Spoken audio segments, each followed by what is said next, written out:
village sur France Bleu Gard Lozère. Mon plus beau village est à Beaucaire, à l'est de Nîmes, et on découvre des trésors cachés.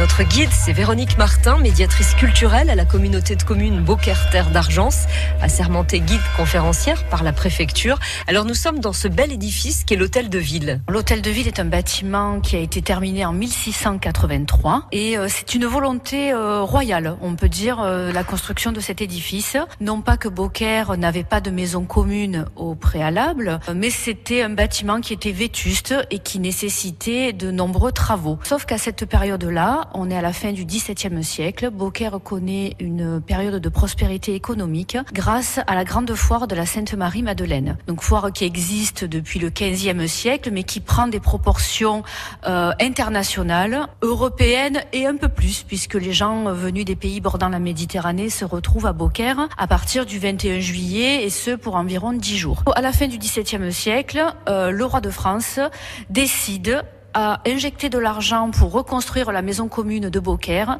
et d'en faire un bâtiment prestigieux, une vitrine pour la ville, mais aussi pour le royaume. Alors, ce qui frappe, c'est que dès qu'on rentre dans la cour de cet édifice, en façade, tout en haut, on a le blason royal, donc les fleurs de lys, la couronne, le collier de l'ordre de Saint-Michel, qui était la plus haute distinction qui était décernée sous l'Ancien Régime, et puis les soleils, qui symbolisent bien évidemment le roi Louis XIV. Donc, d'entrée de jeu, on comprend cette volonté royale, d'en mettre un petit peu plein la vue, si on peut dire comme ça, aux différents marchands et visiteurs qui allaient venir fréquenter Beaucaire au moment de la foire. Puisque cette maison commune, on l'appelait pas vraiment comme ça à l'époque, mais on l'appelait surtout le bureau des conservateurs des privilèges de la foire. Ce qui veut dire que chaque année, au mois de juillet, à partir du 21 juillet, les gens venus de tous horizons pour ce grand marché européen, avaient l'obligation de passer dans ce bâtiment, se faire connaître, déclarer les marchandises qu'ils allaient vendre, où ils allaient loger, faire viser leur passeport de voyage, mais surtout récupérer ici leur passeport de franchise. Ce qui signifie que la foire de Beaucaire avait le privilège d'être une foire franche, sans taxes ni impôts, ce qui a fait son succès phénoménal, quoi. Et du coup, les gens se précipitaient pour venir récupérer ce document qui les exonérait de taxes et d'impôts sur le bénéfice réalisé sur les ventes pendant la foire de Beaucaire. Pendant des décennies, on va dire jusqu'au milieu du 19e siècle, les gens se précipitaient dans ce bureau des conservateurs des privilèges de la foire, sachant que l'administration de la foire se tenait au rez-de-chaussée du bâtiment, et puis les étages étaient bien sûr destinés à l'administration de la ville, puisque siégeait là le conseil des consuls qui dirigeaient Beaucaire, comme c'était le cas de la plupart des villes du sud de la France, puisqu'elles fonctionnaient sur ce mode administratif-là. Et donc voilà, pourquoi aujourd'hui on a à Beaucaire un hôtel de ville aussi grand, aussi richement décoré. C'est parce que, c'est une vraie volonté d'afficher dès la façade de la mairie, à l'époque, qu'on est dans un royaume riche et puissant. D'ailleurs, il y avait la devise de la ville à l'époque qui était gravée sur la façade. Elle était en latin et elle disait Clara Foro Fide Clarior. Célèbre pour sa foire, illustre pour sa fidélité, sous-entendu au roi. Donc quand on avait dit ça, on avait un petit peu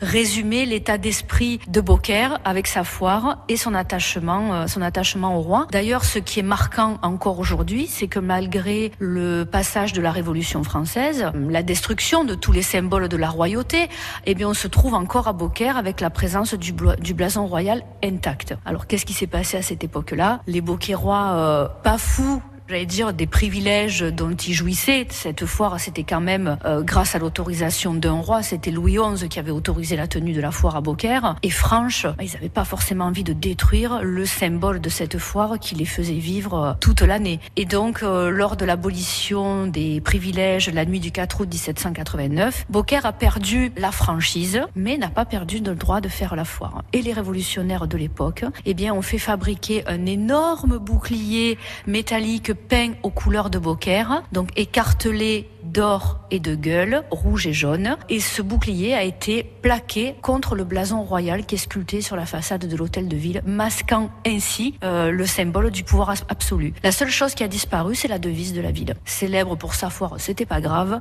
mais illustre pour sa fidélité au roi, c'était un peu trop pour les révolutionnaires de l'époque. Et donc, il y a que, dans l'histoire du bâtiment, il y a que 35 ans à peu près, que ce bouclier a été déposé au moment où on va rénover. Il y a y a très peu de temps, au final, le bâtiment, quand on va sabler les façades, les nettoyer, on va enlever ce bouclier métallique et on va redécouvrir intact le blason royal à l'arrière, qui est toujours d'ailleurs...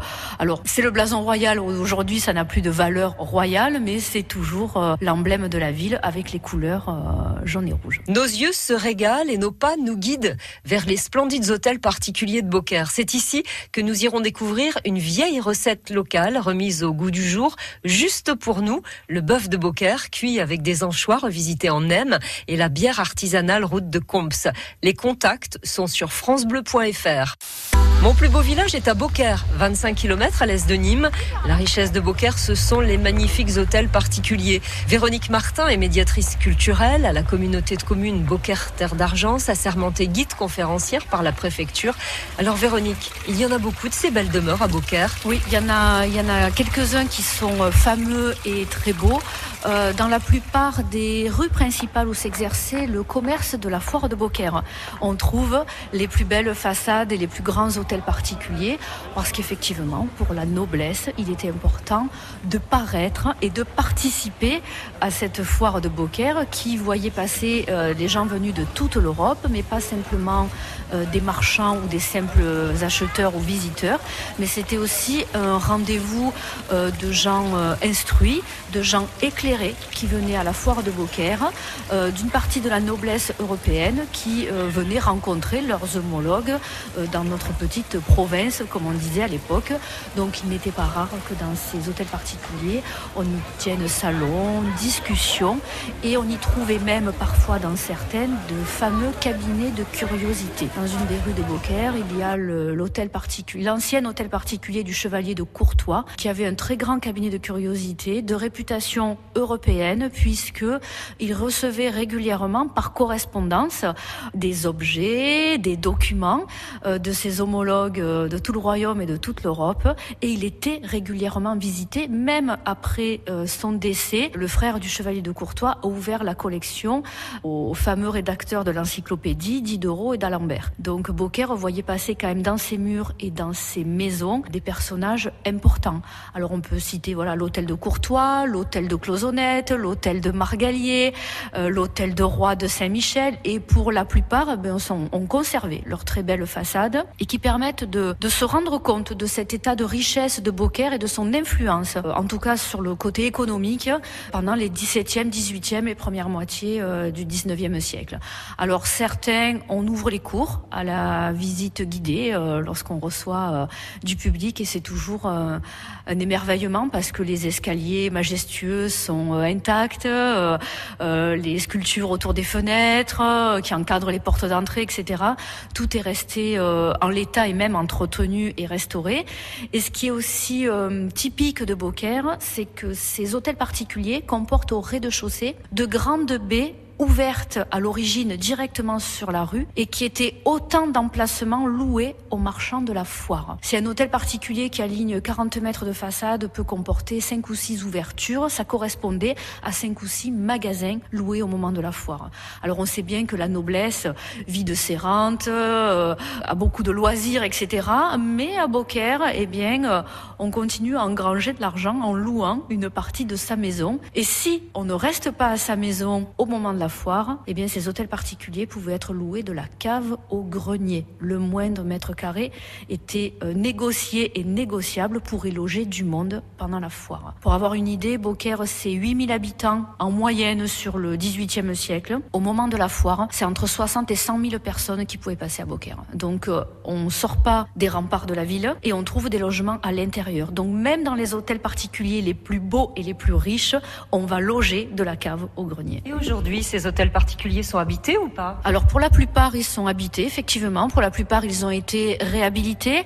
Alors souvent morcelés pour en faire des appartements aux dimensions modernes et habitables par les familles que nous sommes aujourd'hui, en veillant toujours à respecter l'architecture, au moins pour l'extérieur, l'enveloppe des pierres, le décor, les sculptures, les montées d'escalier. Et puis pour avoir eu l'occasion d'assister un chantier de rénovation en cours, eh bien, dans la mesure du possible, ils essayent de préserver aussi les plafonds, les menuiseries, les portes de séparation, quand tout est en état d'être restauré et reposé pour pouvoir conserver un maximum de choses dans ces bâtiments anciens. Beaucaire a longtemps été très réputé pour sa pierre, la pierre de Beaucaire. Et Beaucaire, ça veut dire un petit peu ça. C'est Beaucaire, beau calcaire, beau rocher, belle pierre. Et cette pierre permet d'avoir des bâtiments qui traversent le temps avec très peu de dommages au final. L'érosion a très peu d'emprise sur cette pierre-là qui est réputée relativement dure, qui comporte très peu de sédiments